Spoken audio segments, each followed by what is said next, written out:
DMTV Info, votre chaîne d'information en temps réel. La politique, la santé, le sport, les faits de société, la musique, les rumeurs et bien plus encore. Vous découvrirez cela dans notre chaîne DMTV Info.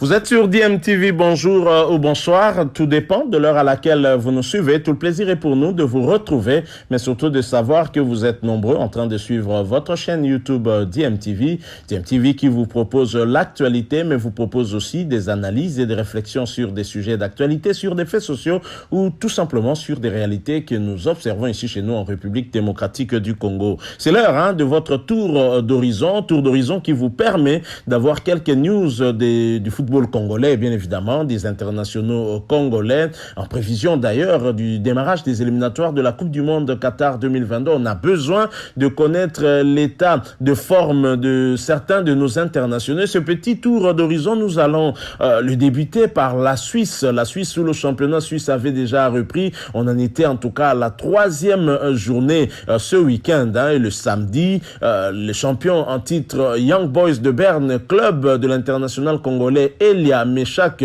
malheureusement a sombré. C'est du côté du FC Sion. Young Boys a connu en tout cas sa toute première défaite pour cette saison dès la 3e journée. Le FC Sion a été beaucoup plus fort que Young Boys et l'a battu par 1-0. Et pour ce match, bien évidemment, Elia Meshak était titularisé en pointe de l'attaque, lui et Wilfried Kanga. Elia Meshak a joué du reste toute la rencontre, et cette rencontre qui démarre un peu difficilement pour Young Boys qui encaisse l'unique but, c'est à la 24e minute par Anto qui inscrit ce but à la 24e minute, et la mi-temps se solde sur ce score de 1-0. En deuxième période, les Young Boys essayent un peu de se sortir de ce piège du FC Sion, mais n'y parviendra pas. Elia Meshak, n'a pas joué toute la rencontre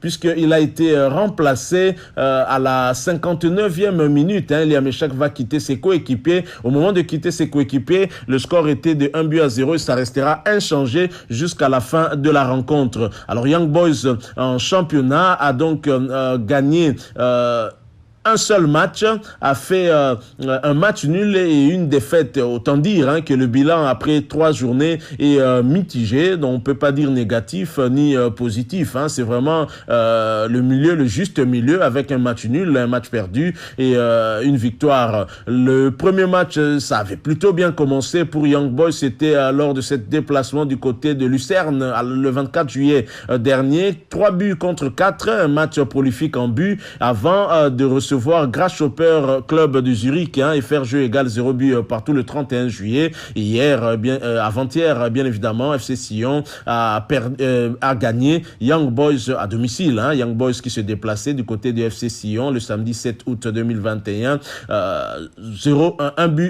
1-0, bien évidemment. Alors, les rendez-vous pour Young Boys de Berne, d'abord, ce sera se concentrer sur ce match retour de la Champions League, 3e tour des préliminaires de Champions League, déjà le 10 août prochain, c'est déjà le mardi. Ce mardi, Young Boys va recevoir le club roumain de CFR Cluj.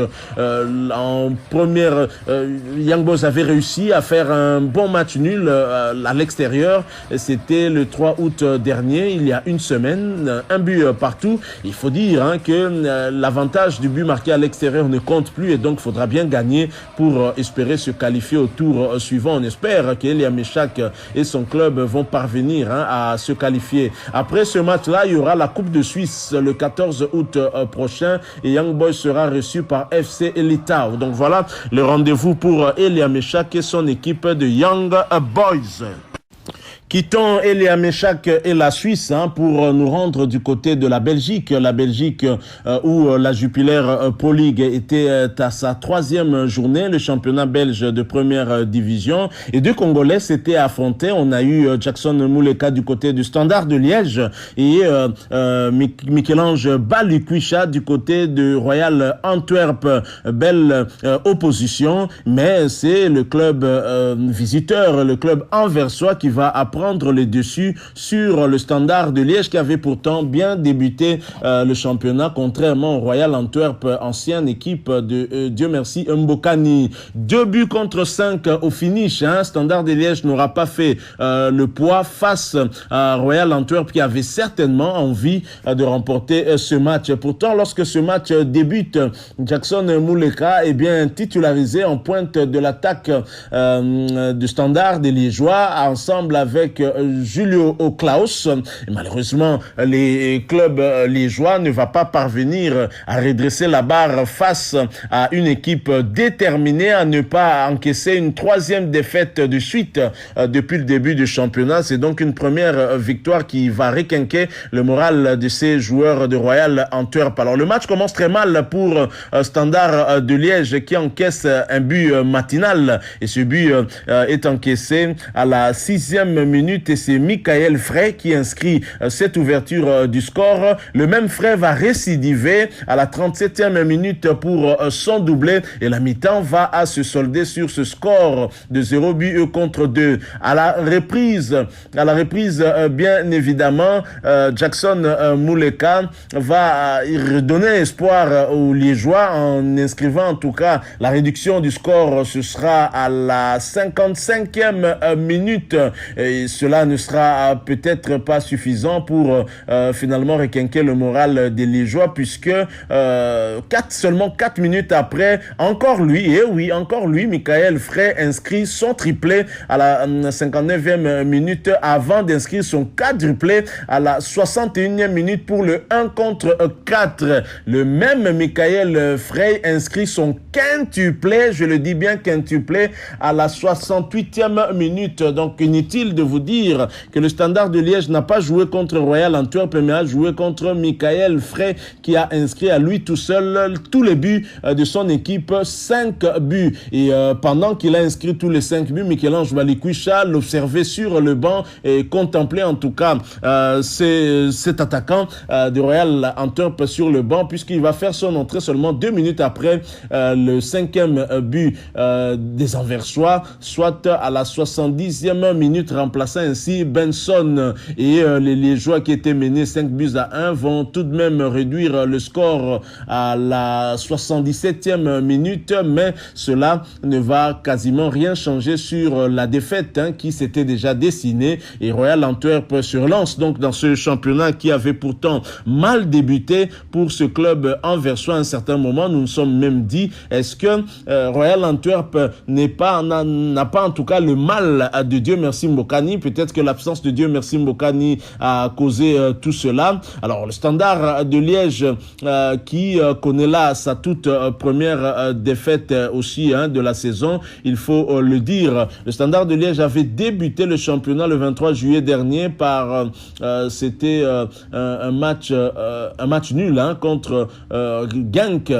C'était un match nul contre Genk, un but partout, et avant d'aller arracher une belle victoire du côté de Zulte Waregem le 1er août 2021, un but contre 2. Et voilà, la toute première défaite, 2-5 à domicile. C'est vraiment triste pour Jackson Mouleka qui n'aura pu rien faire pour empêcher le déluge du club liégeois. Le bilan donc après ces 3 journées pour Standard de Liège est quand même un tout petit peu, on va dire, mitigé. Une défaite, une victoire et un match nul. Le prochain rendez-vous, ce sera déjà le 15 août 2021. Le Standard de Liège devra se déplacer du côté de Berscott. On espère que de ce côté-là, le Standard pourra amener un bon résultat. Et que dire maintenant de Royal Antwerp qui s'est bien relancé. Royal Antwerp dont les matchs de pré-saison, matchs de préparation aussi, avaient laissé quand même des doutes à la tête des supporters puisque le 3 juillet, Royal Antwerp faisait 2 buts partout contre un club hollandais, Utrecht.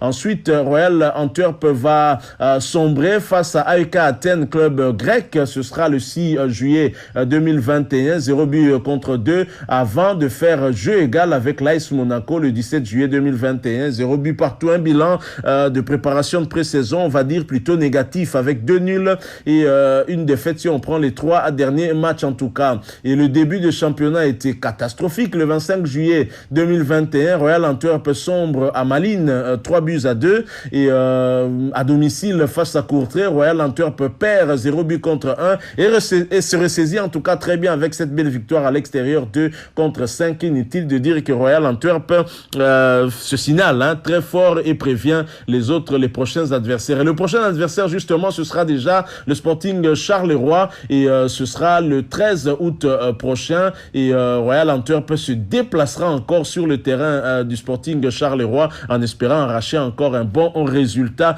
de ce côté-là. En attendant, au niveau du classement, c'est le Standard de Liège occupe la 12e place au terme de 3 journées, une victoire, un match nul et une défaite, 4 points donc. Royal Antwerp occupe la 13e place, juste derrière le Standard de Liège, après 3 matchs, une victoire, 0 nul, 2 défaites, 3 points donc. Donc voilà à tout pour ce petit tour d'horizon. Nous sommes arrivés à la fin, vous l'avez compris. Si vous l'avez aimé, laissez-nous un maximum de j'aime, likez donc cette vidéo. Merci de partager avec nous aussi votre point de vue, si vous en avez par rapport à ce petit tour d'horizon, et surtout, vous êtes nouveau ou ancien sur cette chaîne YouTube, mais vous ne vous êtes pas encore abonné, n'hésitez pas, abonnez-vous et n'oubliez pas d'activer la notification. Il suffira pour cela de cliquer tout simplement sur la petite cloche que vous verrez apparaître dès que vous serez abonné, parce qu'elle vous permettra de ne plus rien manquer des prochaines vidéos que nous allons vous proposer. Encore une fois, merci à vous. Nous espérons vous retrouver bientôt avec un autre sujet d'actualité. En attendant, portez-vous bien, et DMTV vous dit au revoir.